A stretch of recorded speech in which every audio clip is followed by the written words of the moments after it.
It's a sad day for European COD, I think. It really is. I mean, if you haven't got any idea of what I'm referring to, it's in the title. And Red Reserve seem to have split. It looks like the team is over and done with. I've had it pretty much confirmed that the team is done. And I think it's a sad day for European COD fans. I think, you look at this Red Reserve team from a fan standpoint and a caster standpoint. Over the past year or so, probably been the best team to not win an event, and to find themselves in this situation now where the team is broken up, the org is seemingly dissipating into thin air. Who knows what's going on with the spot? It's a tough position to be in. Let's just bring up the tweets though of what happened. So first of all, Skrapz posted this one: unrestricted FA, my buyout is 10k. What he meant to say was restricted. My buyout is 10k. If you're interested and want to make something happen, message me on here or email. This is not a troll, thanks. Now I think just because of the fact that this was on the 1st of April, I immediately thought that he was just taking the piss, and I thought that this is no way that, for one, his buyout's only 10k.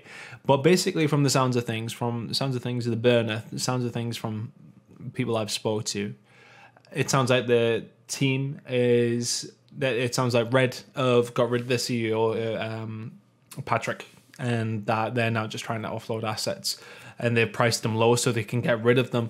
But realistically, there was talking numbers for Skrapz like 150, 200k at one point, and the Red Reserve organization obviously losing out on that end. But also for Zero as well. Zero's in there as well. Let's just get that one up. So Trey is also posted up to the fact that he's a restricted free agent. I'd imagine he'll be the same sort of price. Rated also tweeted the other day to say he is looking for a team or something along those lines. Haven't seen anything from Joe, but we know that Bance tweeted something out, if I remember rightly, last night as well. But Bance was obviously getting dropped originally, and as far as I was aware, that was still going to happen after the poor performance, but then stuff's going on with the org, and I think everyone has just sort of realised that the team is done. It has run its course. But as I said, I think, you look back at the past year that these guys have had, specifically since Skrapz has come into the team, and they have been the best team in Europe, even though that I hate that term, because I think that it's not so much about what region you're from now,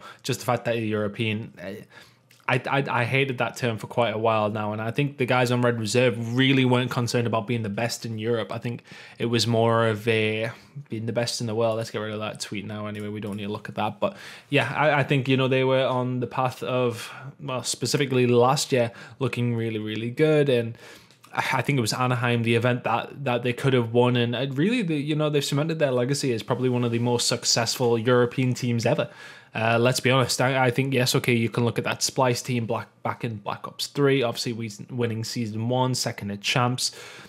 Yes, okay, but I think the thing is with these guys, they were consistently up there after the first event, and they kept going at it. I mean, it was like 3 or 4 second places, and ultimately just the fact that they weren't necessarily matched up against Rise Nation very well last year was really the only reason we never seen a European team lift a trophy or get a chip. So yeah, I think it's a disappointment. I think from speaking to some of them, that it's a disappointment from their end of view as well. It sounds like the organization is just done and dusted, and these contracts, I mean, thinking about Skrapz and Zero, where they could potentially going. Again, the burner has suggested that they both could be going to Envy, but then Zero seems to have called bullshit on that one. We know that Skrapz has been rumored to be going over towards that team for quite some time. It would not surprise me if he's there, but I'd imagine that Zero has probably a similar buyout as well as Skrapz is. I think they'll all probably be the same. They'll all probably be set at 10k if they are just trying to offload assets, etc., to pay off whatever things they need to pay off.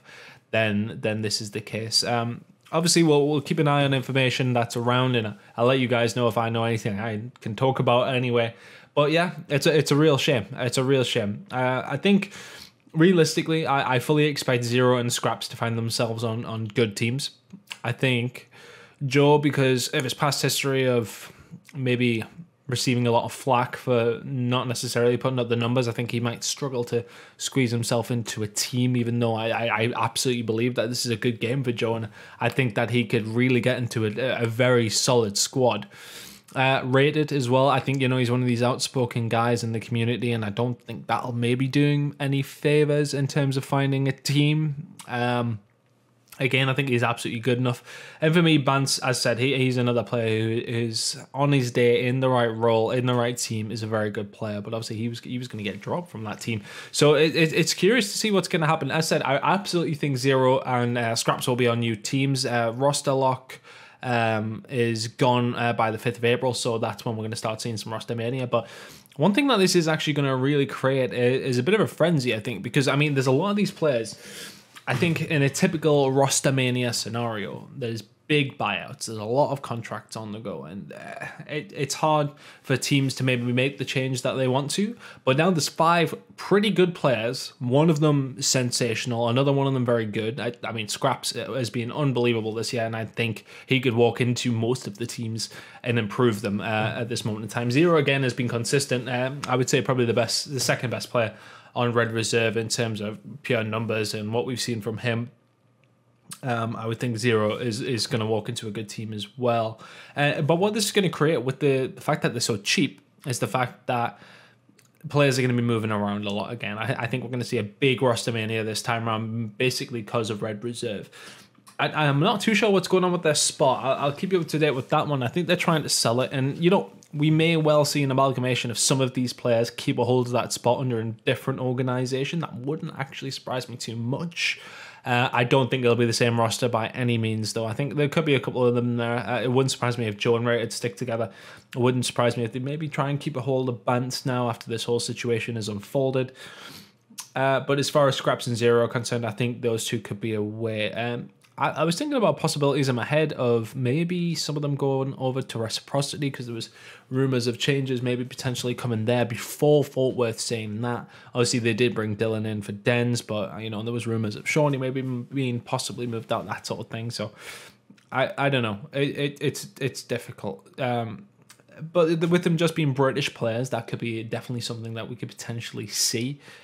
So don't count that one out. We could see Skrapz and Wuskins in the same team again together. I'm sure that Skrapz will probably sort of relish that opportunity. And again, there's plenty of British players on the go now. And these players, importantly, have visas as well. So this is not an issue for a lot of these players. As far as I'm aware, when I last spoke to Red, the visas are transferable, and it's not a case of they're stuck to Red, and if Red Reserve go under, then their visas are gone. Their visas are personal to them, so they stick around in America if they need to, of course, which they will want to do if they are sticking in the Pro League. But yeah, I mean, I'm going to close it off there. It's just a disappointing time for me personally. I'm a big Red Reserve fan, contrary to what Bryce tries to say. But yeah.